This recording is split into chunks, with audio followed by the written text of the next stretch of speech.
Você sabia que o Brasil pode se tornar inabitável? Pois é, gente, essa é uma notícia que a gente vem vendo ali ao longo do tempo sobre as questões das mudanças climáticas e é um assunto muito sério. Quando a gente está falando sobre as mudanças climáticas, é algo que a gente já vem sentindo aí, por exemplo, áreas do Brasil que antes não passava dos 28 graus, chegando aí quase em 40 graus.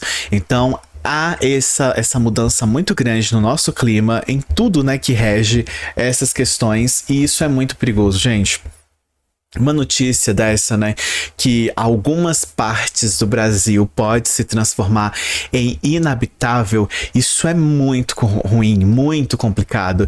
E como que a ação do homem acaba ali abreviando isso, né? Acaba ali aumentando a temperatura do planeta. E isso a gente vai ver agora, através de algumas notícias, como que isso vai impactar a nossa vida, principalmente aqui no Brasil. Acabou de emitir um alerta onde ela diz que o Brasil, e a NASA acabou de emitir um alerta onde ela diz que o Brasil, sim, o Brasil se tornará inabitável em 50 anos. Recentemente foi publicado um estudo aqui na revista científica Science Advances, onde eles falam que até 2070 vai ter um aumento de temperatura no planeta. E regiões aqui do Brasil que serão mais afetadas seriam o Norte, Nordeste, Centro-Oeste e Sudeste. Já falando globalmente, o Golfo Pérsico, o Mar Vermelho, partes da China, como vocês estão vendo aqui em cima, Sudeste Asiático e Sul da Ásia também irão sofrer com a alta das temperaturas. As ferramentas utilizadas para elaborar esse artigo foram satélites, imagens de satélites e projeções de temperatura de bulbo úmido. Considera a temperatura e umidade do ar para indicar um conforto térmico. E alguns dos impactos previstos aqui pelo estudo diz que teremos temperaturas acima dos 35 graus Celsius e estando mais de 6 horas sob uma temperatura como essa, o corpo humano começa a apresentar sérios problemas de saúde. E eles falam também que será comum ter temperaturas de 45 graus Celsius com 50% de umidade e que isso pode gerar uma sensação térmica de 71 graus Celsius. 71 graus Celsius. Mano, imagina. 71 graus Celsius. Gente, 71 graus. É muito, gente, é inimaginável, né? Você imaginar. Cara, 71 graus. Eles falam que o causador disso são as emissões de gases do efeito estufa e as consequências seriam o aumento da umidade e calor a níveis insustentáveis para os seres humanos e a dificuldade crescente para a vida humana continuar existindo aqui na Terra. E esse tipo de previsão me deixa preocupado porque lá em 1992 teve uma conferência sobre o clima da Terra, né, chamada de Eco 92, e naquela época tinha se previsto tudo que a gente está observando hoje no planeta. Né, algumas regiões do Brasil se tornando desertos, né, tem áreas aqui no Brasil que estão se tornando desertos, fortes tempestades, como a gente viu no Rio. Nossa, isso é muito sério. Tem áreas do Brasil realmente que elas estão se transformando em inabitável. Vou procurar aqui para vocês. Área inabitável Brasil. Já temos, inclusive, há uma crescente de áreas no Brasil que não dá mais para você morar, né? Tá virando tipo a erosão no solo, principalmente, né? Uma das causas dessas possíveis causas é a erosão. Então acaba que a terra fica inabitável, você não consegue plantar nada. É muito complicado, né? É muito complicado essa questão. E a crescente, né? Isso só acaba crescendo mais aí no país. Só. Principalmente quando ele falou aí do Centro-Oeste, Nordeste, Norte e Sudeste, a gente já tem uma seca, né, muito grande, assim, quando você vê que começa essa seca, um calor, e acaba que isso acaba... pessoas que têm alguns problemas de saúde acabam sendo mais afetadas. Por exemplo, no Brasil, o índice de AVC, derrame, ataque cardíaco aumentou muito assim nos últimos anos. Então, quando você vê sempre nesses momentos mais secos, né, de maior calor no país, então sempre as pessoas, a gente vê um médico ali na televisão dando dicas, conversando, né, com as pessoas, então acaba que isso atrapalha a qualidade de vida mesmo da pessoa, né? Imagina um local que tá chegando ali a 50 graus. Então, como é que você vive num local desse tão quente? Então, isso acaba... É claro que o ser humano ele vai se adaptando. Eu vi uma pergunta aqui bem interessante que a moça fez. Ela disse o seguinte: é possível a gente se adaptar e evoluir para aguentar o calor? E aí uma pessoa respondeu: com certeza. Hoje o planeta está muito mais quente do que 50 anos atrás e assim por diante. Cá estamos nós vivos e se adaptando, né? Mas a temperatura aumenta exponencialmente e a gente não acompanha. Tem isso aqui também, né? Que o pessoal começou a conversar aqui e outras pessoas comentando, né? Que demora muito tempo para se adaptar. O planeta está mais quente do que antes. E assim, realmente, quando a gente vê um gráfico... Tem um gráfico do calor mesmo no planeta. E quando a gente vai ver, gente, é uma coisa assim absurda, né? Gráfico, calor.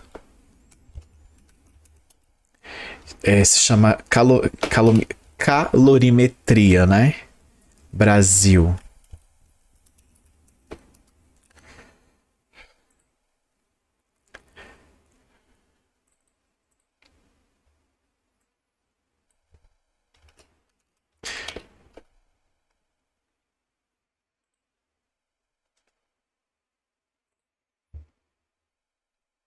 Olha só para vocês verem.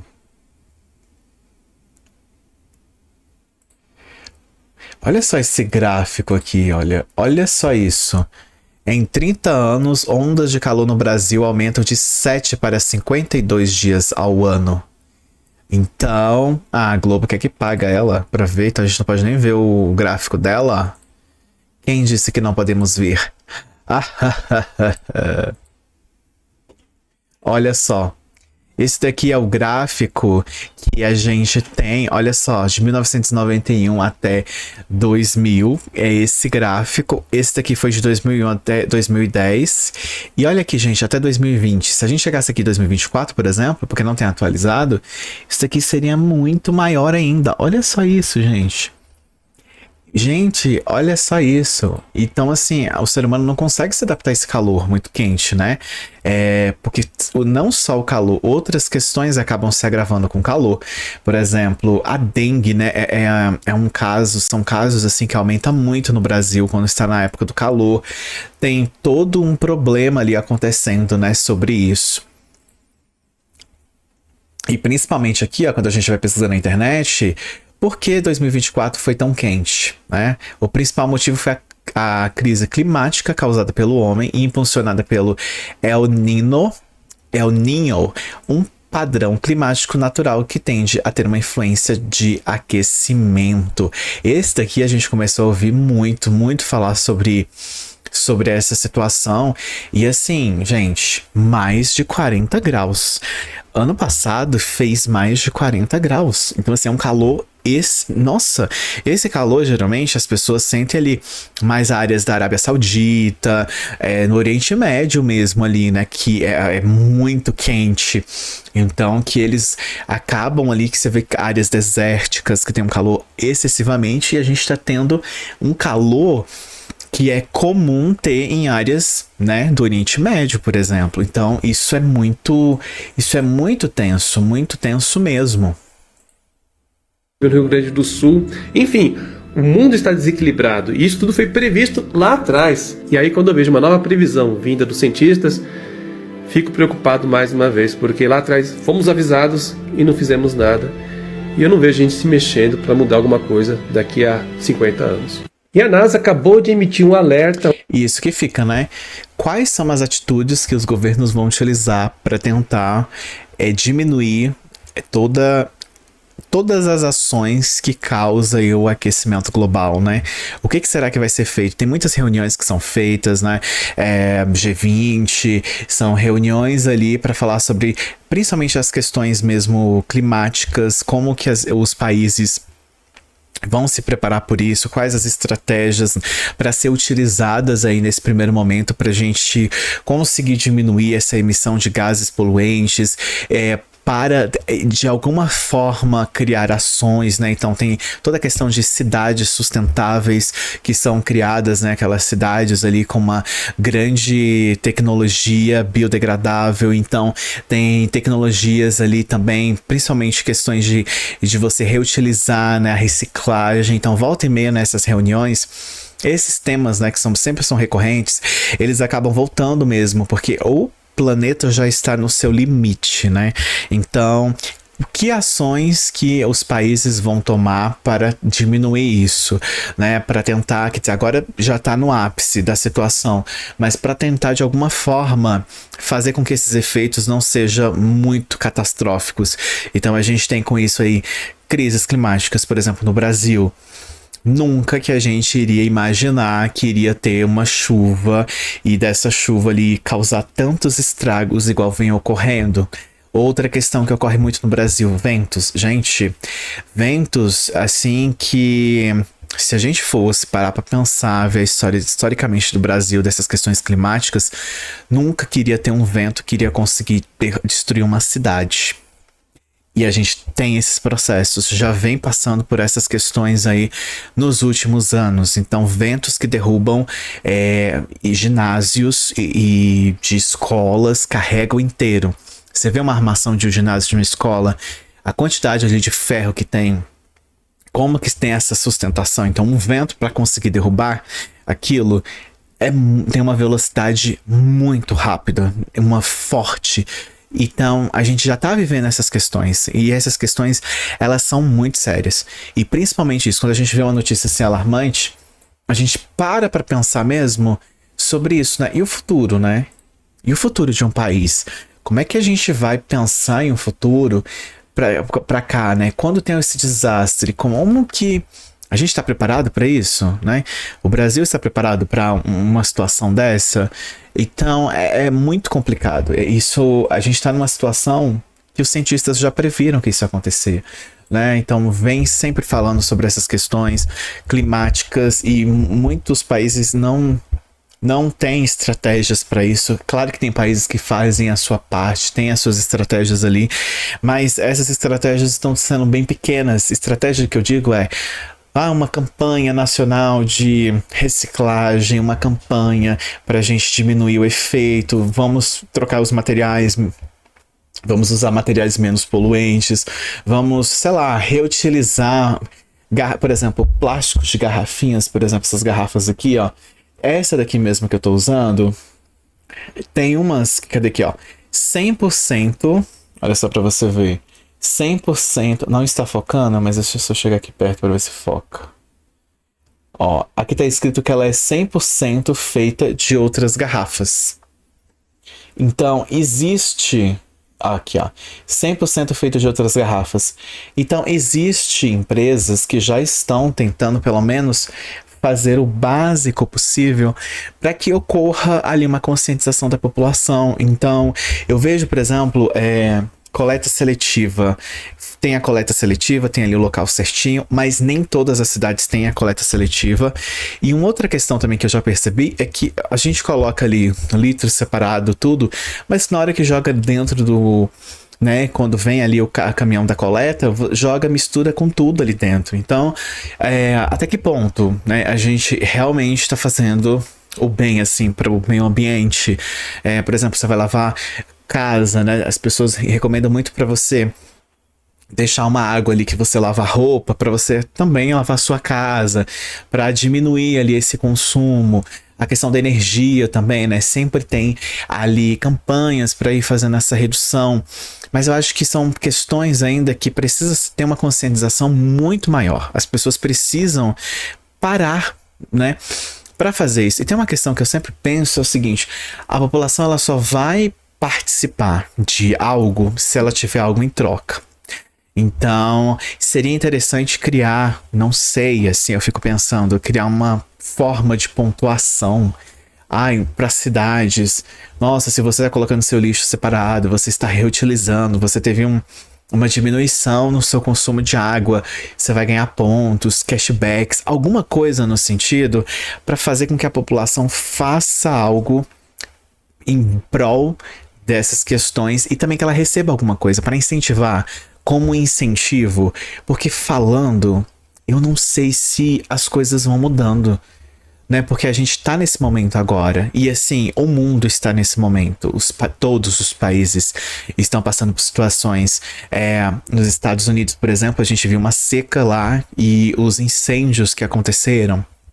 Incêndios esses que acabaram com casas inteiras por conta de mudanças climáticas, um vento que vem ali, dois ventos que se encontram, ar muito quente, e aí alguns focos de incêndio, e esses incêndios ali acabaram se alastrando naquela proporção gigante que a gente viu na televisão, né, que a gente vê aí passando essas questões. Então, é difícil, mas eu acho que a gente precisa pensar em uma conscientização.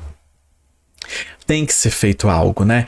E todos os países em conjunto, sabe? Os países precisam se ajudar. O Brasil vai acabar? Pois é, gente. Será que o fim do Brasil está chegando? Exatamente isso, gente. Acabou de sair algo na internet que tá deixando muita gente apavorada. Gente, pra quem não ficou sabendo, o estudo da NASA alertou que o Brasil está entre os 5 lugares do planeta que podem ficar inabitáveis em 50 anos. Ou seja, gente, simplesmente foi previsto que daqui a alguns anos não vai dar para morar no Brasil. Gente, o que se... Algumas regiões, né? A gente viu ali que não vai ser o Brasil inteiro, mas algumas regiões vai ter ali o calor excessivamente. E não só o calor, né? Que nessa reportagem a gente vê. Então vão ser outras questões. No Brasil, principalmente as questões climáticas. E duas coisas assim que vão ser muito sérias no país é a questão de ventos, né, e a questão de inundações. Essas são as duas situações que o nosso país vai enfrentar nos últimos anos, infelizmente. Então é uma questão assim que a gente pensa e fala assim, cara, tem que ter estudo, tem que ter estudos, tem que se fazer estudos, assim, sabe? As pessoas precisam investir nessa área para entender, sabe? Infelizmente vai acontecendo cheias, então a gente precisa estruturar nossas cidades, a gente precisa de alguma forma melhorar a qualidade de vida, porque caso isso ocorra, para diminuir os estragos que isso pode causar à população. Então, porque do jeito que tá, gente, olha só, a gente vê as informações, a gente vê como que tá acontecendo, a gente assiste, a gente vê jornal. Então, Rio de Janeiro, por exemplo, quando vocês viram, nossa, tem um vídeo que passa na época, né, que passou, que eu fiquei chocado, as meninas do ônibus, vocês lembram? Os passageiros do ônibus acabaram morrendo porque o ônibus foi levado pela enxurrada. Então, são casos muito sérios, assim. Então, a gente precisa ter pessoas nos meios, né, deputados e as pessoas que foram elegidas, essas pessoas precisam ali fazer alguma coisa em relação a isso. Precisa ter projetos em relação ao meio ambiente, em relação aos desastres naturais, porque é uma situação que vai acontecer. É uma situação que não tem como fugir. Não adianta a pessoa ser irracional. A gente tem que ser racional nesse momento e precisamos de pessoas que pensem e pessoas que criem projetos para diminuir esses estragos que vão acontecer. Porque o planeta já está nesta forma. Temos fenômenos. El Niño, por exemplo. Gente, a gente não tinha esse fenômeno antes. Depois de 2010, a gente vê uma crescente muito grande, assim. Principalmente desses desastres naturais no país. Então a gente precisa, nesse momento, né, de estratégias e de duas estratégias principais, principalmente nos meios corporativos, a questão de emissão, os maiores emissores de gases poluentes e a questão também de estruturas para lidar com essas situações. É isso, pessoal, esse foi o nosso vídeo. Se você ficou até aqui, já se inscreva-se e comente aqui embaixo quais medidas, na sua opinião, seria interessante para nesse momento de contingência mesmo dos países ou para o nosso país específico. Eu vou adorar ler o comentário de vocês também. Beijão para vocês, espero vocês no nosso próximo vídeo.